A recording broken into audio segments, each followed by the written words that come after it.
Hey lovelies, welcome back to my channel. If you're new here, I'm Ash and this is Ash Media. If you're a returning or a current subscriber, thank you so much for sticking around. Thank you so much for your love and support. On my channel, I educate, entertain, and motivate. And I think this video falls under motivation and education.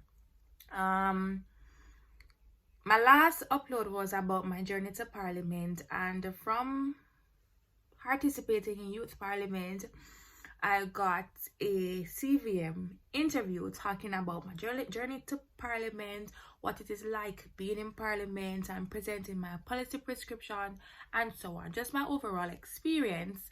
Now, for those who didn't get a chance to watch it, I have some behind the scenes clip and the full interview will be in this video. So I realized I was gonna upload the video just as it is, but I realized there's no introduction and I needed to set the pace. So here I am doing a little intro. So enjoy. So guys, before we go any further into this video, I want you to subscribe, like this video, leave a comment to let me know that you were here, and also watch the ads. Watch the ads because you're not watching the ads. I can see that you guys are not watching the ads, so watch the ads please and thank you.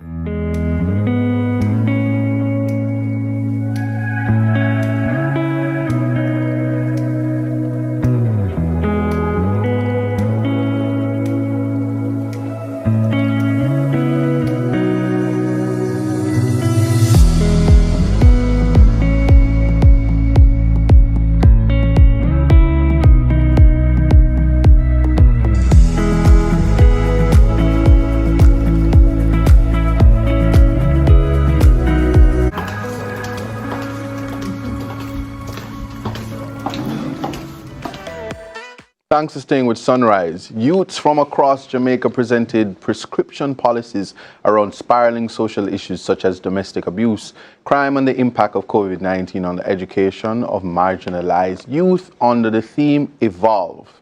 In the recent Youth Parliament sitting, let's welcome Javane Brown, Opposition spokesperson on local government and rural development, and Ashagay Mullings, Minister of Economic Growth and Job Creation. Good morning and welcome to Sunrise. Thank you. Good morning. Thank you, guys. Good morning. All right. Youth Parliament affords young people the opportunity to have a voice for those who really don't have that voice. Correct. And so the things that affect you, you have the opportunity to now speak on those things. And I want to start with Javane, the whole issue of local government and rural development.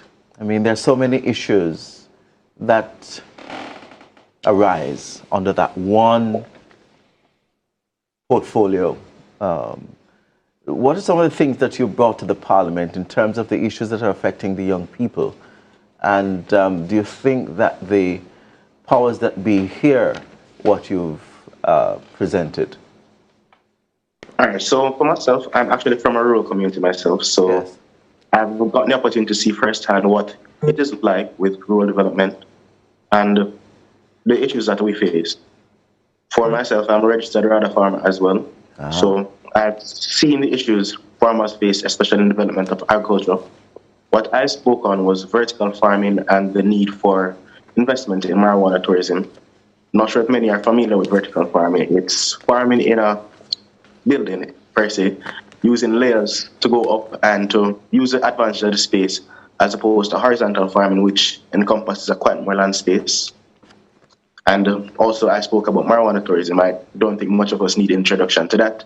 But Jamaica can be one of the kings of marijuana tourism if we were to capitalize on the market. However, we are only legalized now for medicinal use. If we were legalized for recreational use, we could take advantage of it, tax it, and use these opportunities to invest in our local economy. These, as well as other things, are important to me, such as agriculture, agri-manufacturing, because currently the rise in flour prices, I would have proposed that breadfruit flour, among other things like cassava flour, be used as an alternative. And the lack of rural development, for example, a lot of us associate poor development, poor infrastructure, and just bushlands with rural areas. However, this should not be the case. Yes. Rural areas very much lack youth opportunities. They lack proper roads.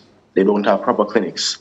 So another of my parliamentarians, Mr. Rashi Martin, proposed the need for investments in the rural areas, such as agritourism, agri-manufacturing, and the need for investment in our youths, such as youth innovation centers in partnership with Heart Trust NTA, among other things. So to me, it's very much a passion area for me because, as I said, I'm from a rural area myself. I see firsthand what it is like.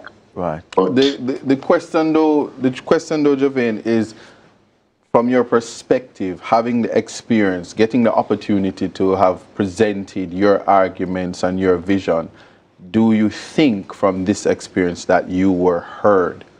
Is it a platform for your voice to be heard, and do you anticipate any change from what you have put to the table? Well, for my case, I will definitely be reaching out to the powers that be to hopefully implement something. I would say that years past, there has not been very much implementation from Youth Parliament, to be honest. I'm hoping that what we have presented this year, because these Youth parliamentarians this year were powerful presenters in every regard. The Prime Minister gave an address of giving notice. I am not sure if I was heard per se. I would hope that is the case, but I will be reaching out and trying to make sure that there is advancement in this sector.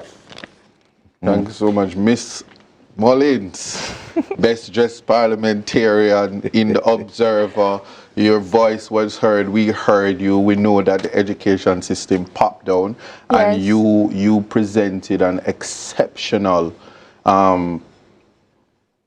option for the government. I would implore the government to adopt it. It's, simple. I'm saying all of that, and I invite people to read. But tell me, for your experience, you used the moment and you made it a platform. Do you think that you were heard, and will they adopt your practical and nonsensical ideas? Okay, so overall, I think I was heard, and my speech reached a lot of persons. So it was on the news, PBCJ, it was in the papers, and persons were actually relating, and I saw the traction around the speech.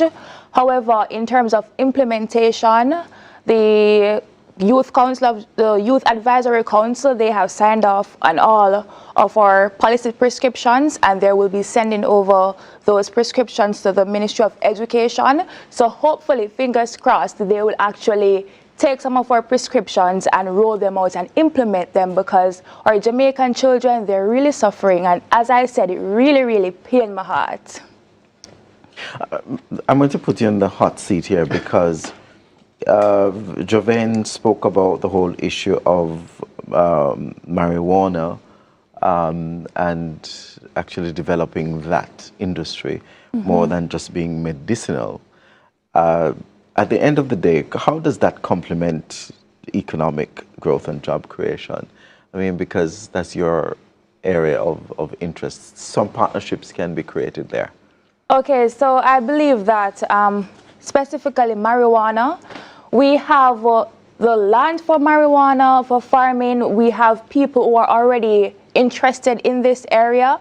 So I believe if it is legalized and persons can actually make a living from this, I think that more people will be employed, the economic will be able to be viable.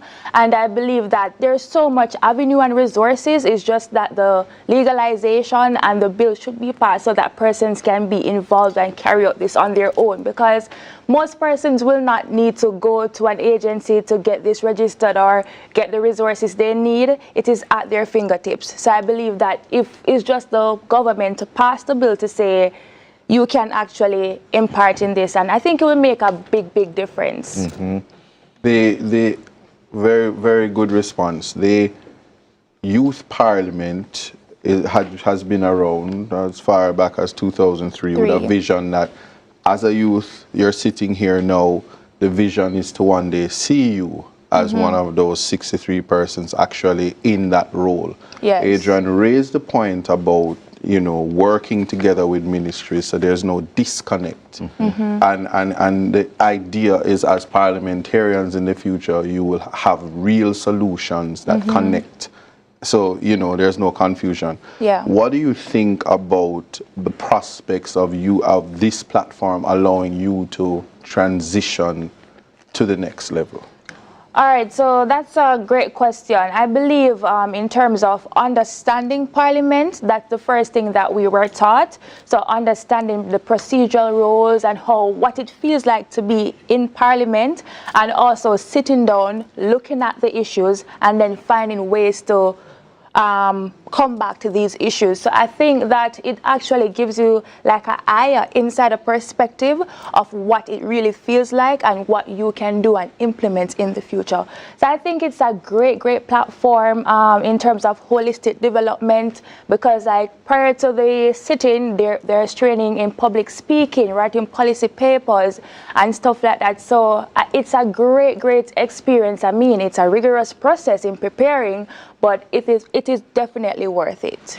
So, Javain, being immersed in the issues that confront youth, do you think that this is something that you will do in the long term, outside of being actively involved in agriculture? Yes, I've actually been involved in youth leadership for quite some time. I think it is something that I do aim to continue, especially within my constituency, my community. I've seen a lot of issues. I'm hoping that I can implement programs and things to assist the young people within my constituency, within my community, as well as the wider Jamaica if possible. So yes, this is something I hope to continue in and hope to keep on evolving in and make an actual impact. Yes. I mean, I think one of the most challenging thing is probably policy formulation and the analysis of it. I mean, how did you feel having to place yourself in such a situation and to be able to understand it and deliver? Okay, so first of all, it was a bit difficult because a lot of times persons come up with solutions and they're not necessarily smart and practical. And I think the simpler the solution is, it is more feasible to actually roll out and implement. So I had 3 solutions initially, and I was saying it is better to just roll out one and do it properly. So it's not just say, oh, I'm going to be in youth parliament and I'm going to speak and I'm going to present these 3 solutions. I thought about it long and hard and said this is feasible and this is practical, and I think if the government really actually take on to this, we can definitely see a change. This is good stuff. So as I was going to say, I believe the children are the future. Teach them well and let them lead the way. Show them all the beauty they possess inside, but also the intelligence and the prospects of letting the youth know that this is their country and a platform. So Javain and Ms. Mullins, you know, we appreciate you and your contribution, and all the participants. Just need to say that, and thanks for coming to Sunrise and sharing your experience with us.